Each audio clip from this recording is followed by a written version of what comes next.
Good day everyone. This presentation is all about the guidelines for the travelers to use when they are traveling. But first, let us know what are the importance of having traveling guidelines. Introduction about guidelines. The purpose of the present guidelines is therefore to provide the people in charge of constructing a specific guide for evaluating development, research with a set of commonly agreed principles and rules of good practice.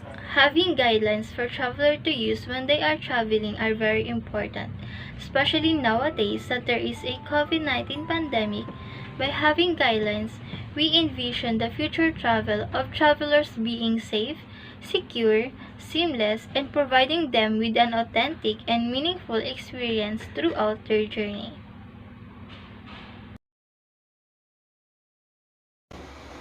In the aftermath of the COVID-19 outbreak, states, including government regulators, airports, airlines, and aircraft manufacturers, among other stakeholders of the aviation ecosystem, developed, in coordination with public health authorities, a set of measures aimed at reducing health risks to air travelers, aviation workers, and the general public. These measures, applicable to states, airport operators, airlines, and others in the air transport industry, are designed to enable a consistent and predictable travel experience. They will also contribute to the efficient, safe, secure, and sustainable transport by air of an increasing number of passengers and cargo, and will minimize the risk of COVID-19 transmission between and among these groups and the general public. The implementation of this measure will facilitate and strengthen the global recovery from the COVID-19 pandemic. These measures applicable to states, airport operators, airlines, and others in the air transport industry are designed to enable a consistent and predictable travel experience. They will also contribute to the efficient, safe, secure, and sustainable transport by air of an increasing number of passengers and cargo and will minimize the risk of COVID-19 transmission between and among these groups and the general public. The implementation of these measures will facilitate and strengthen the global recovery from the COVID-19 pandemic. Domestic guidelines. Before you travel, make sure you plan ahead.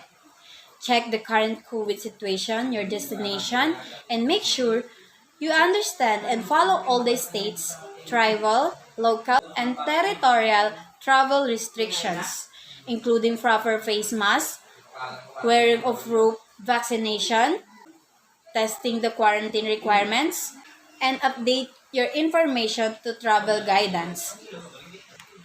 And if you're traveling by air, check your airline requirements, anything testing by vaccination or other documents.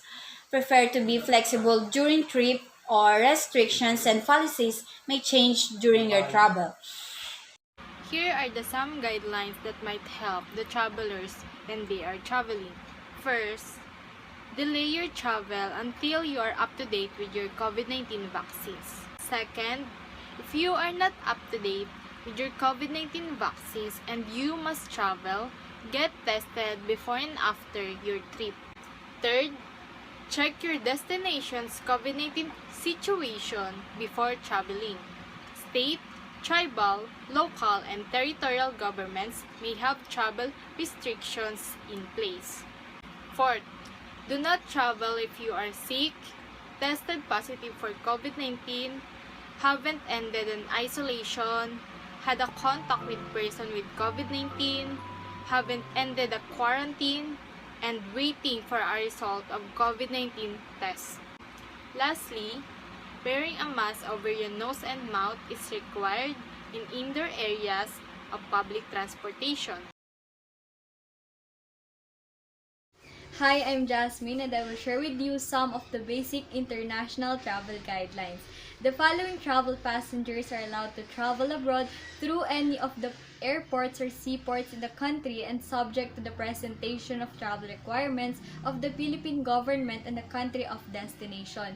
Please take note that there may be restrictions on certain types of travelers depending on imposed guidelines by local government units or by the IATF EID.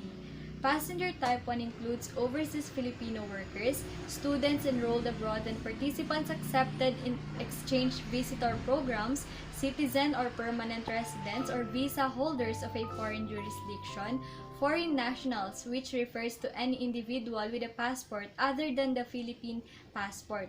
Last but not the least, the outbound Filipinos who's traveling on tourist or short-term or the so-called visitor visas.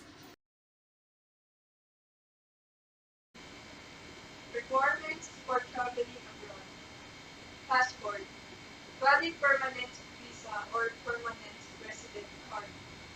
Commission on Filipino Overseas or CFO.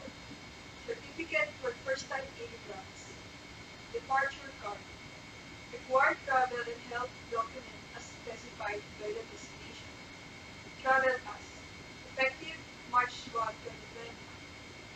Travelers are allowed to exit the Philippines provided they are also eligible to enter the destination country and are subject to immigration formalities.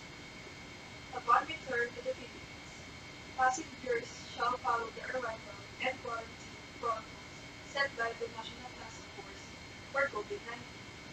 For more information, visit philippineairlines.com. Since we are under alert level number 2, we are allowed to travel the following countries: Cameroon, El Salvador, Madeira Islands, New Zealand, and Pakistan. And reminder, make sure to always wear your mask and always have social distancing. In short, follow all the healthy protocols, especially when you're in the airport. Thank you. Did you take anything away from our presentation?